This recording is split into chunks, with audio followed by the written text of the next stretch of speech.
예, 코스피 2000포인트 재돌파. 이제 또 새로운 시대가 열리는가. 장영혁 팀장님 만날 텐데요. 장 팀장님 만나기 전에 오늘 한국경제신문 37면에 나온 기사를 제가 하나 좀 소개를 해드리려고 합니다. 증권사들이 그 투자 수익률 대회들을 하잖아요. 한화투자증권에서 실전 투자 대회를 했는데요. 모바일 부분, 이 분야가 몇 개 있는 모양이에요. 모바일 주식 투자 대회에서 우승한 분이 수익률이 114%인데 이분이 72세의 박모 할머니랍니다. 아, 대단하지 않습니까? 예. 한 2달 남짓하는 그 기간이니까 사실은 뭐 장기 투자하면서 이렇게 가긴 어려운데요. 그 이분이 또 하신 말이 아주 멋있습니다. 어떻게 이렇게 고령이신데 뭐 70세가 요즘 또 젊긴 하시지만 고령이신데 할머니가 우승을 하셨나고 물어봤더니만 절제한 것이 성공의 비결이다 이렇게 얘기를 하셨습니다. 우리 많은 또 연세 드신 분들도 또 투자하시면서 이렇게 계속하고 계신데 아이고 뭐 나는 손도 느리고 글도 안 보이고 뭐 아는 것도 없고 이렇게 생각하실 필요가 없다는 거예요. 예, 생각만 딱 가지고 계시면 인생을 살아왔던 그 절제와 지혜와 경험들로 여러분도 좋은 성공할 수 있다, 투자할 수 있다. 아주 흥미로운 기사가 있어서 제가 오늘 꼭 소개하고 싶었습니다. 예, 장영혁 팀장, 장영혁의 색다른 전략인데 오늘은 이제 2000포인트 재돌파 의미로 좀 집중 분석 특집으로 하겠습니다. 한국투자증권 이프렌드예요. 장영혁 팀장 오셨습니다. 어서 오십시오. 네, 안녕하세요. 자, 어려운 가운데도 이제 시각을 위쪽으로 이미 좀 틀어놓으신 상태에서 코스피가 2020선까지 올라왔습니다. 예, 향후 장세는 어떻게 될까요? 네, 우선 뭐 어제 조금 흔들린 부분이 있기는 해요. FOMC에서 요즘 계속 이런 얘기가 나오네요. 이게 꽤 신경 쓰이는 내용이긴 합니다.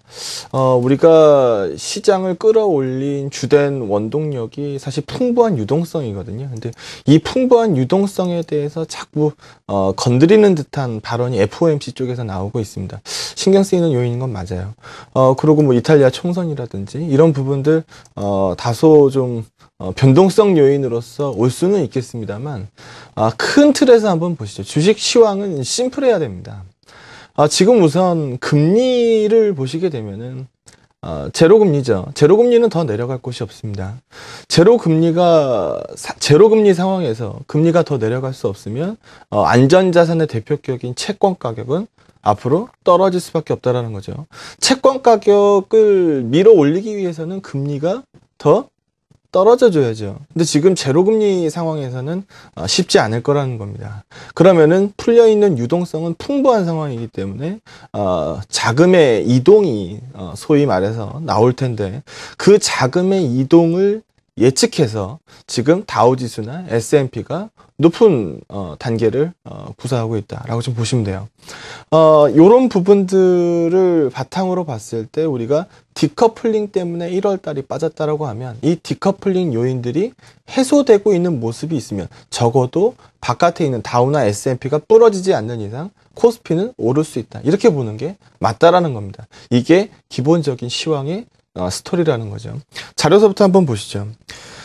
과거 계절성 데이터에 대해서 이거 참 많이 보셨을 겁니다. 이거 뭐 한 대여섯 번 보셨을 거예요. 계절성, 이거는 백데이터를 갖고 있는 게 이래서 좋은 거죠. 과거 수치를 분석을 해서 앞으로 써먹을 수 있다라는 겁니다.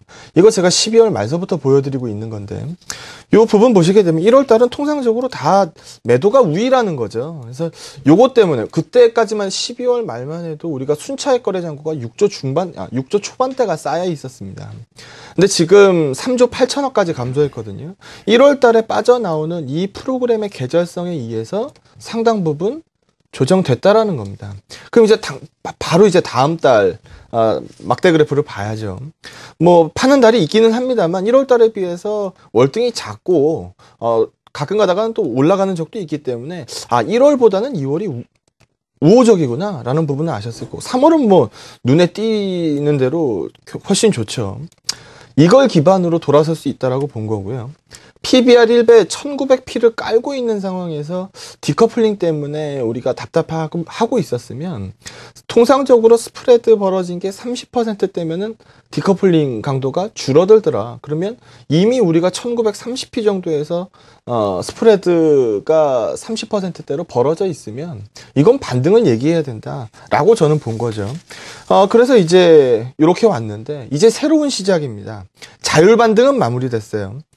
추가적으로 올라가려면은 모멘텀을 부여받아야 됩니다. 신고 플레이가 나와야 돼요. 최근에도 보게 되면 신고가 찍는 종목들 굉장히 잘 가죠. 다우지수도 14,200P면은 신고가고요. S&P도 1,500대 중반이면은 신고가 얘기 나옵니다. 한국, 우리 코스피 같은 경우에도 2,050P 중반 넘어가면 또 신고가 얘기 나올 거예요.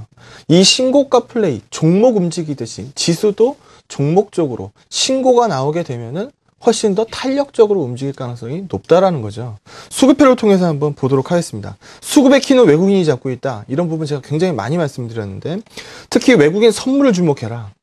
지난주 수요일 날 7,000계약.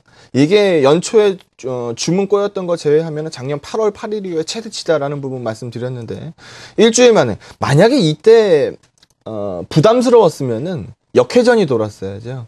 근데 지금 그런 모습이 별로 없이 그냥 매도폭이 굉장히 작았죠. 그러고 나서 다시 1,600계약 정도. 그리고 어제 9,134계약.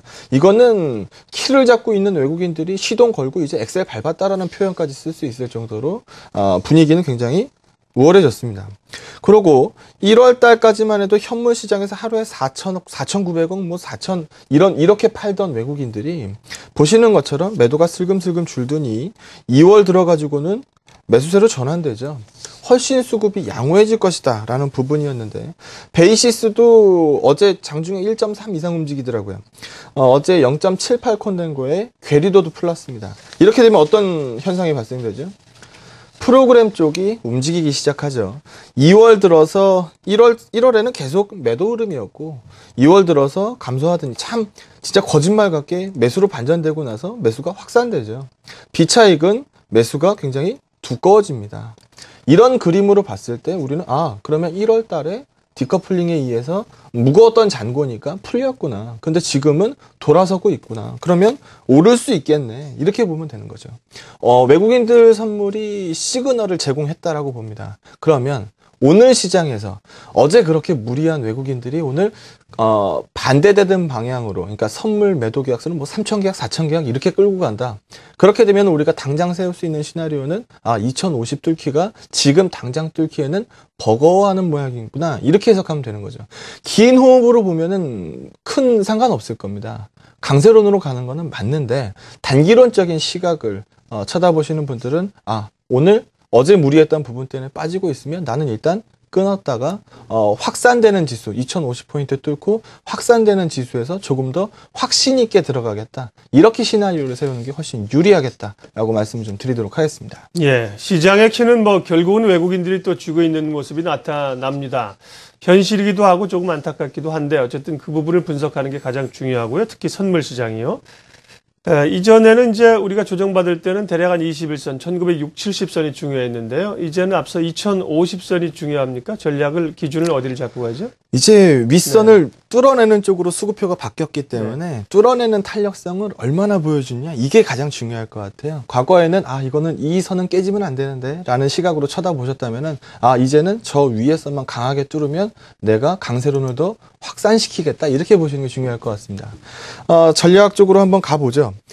이게 거래대금서부터 한번 보도록 하겠습니다. 이게 주식 거래를 오래 하신 분들은 대충 아실 만한 내용인데요. 거래대금 바닥에서 주가 바닥이 형성되는 경우가 많습니다. 어제 거래대금이 4조 8천억 찍혔는데요.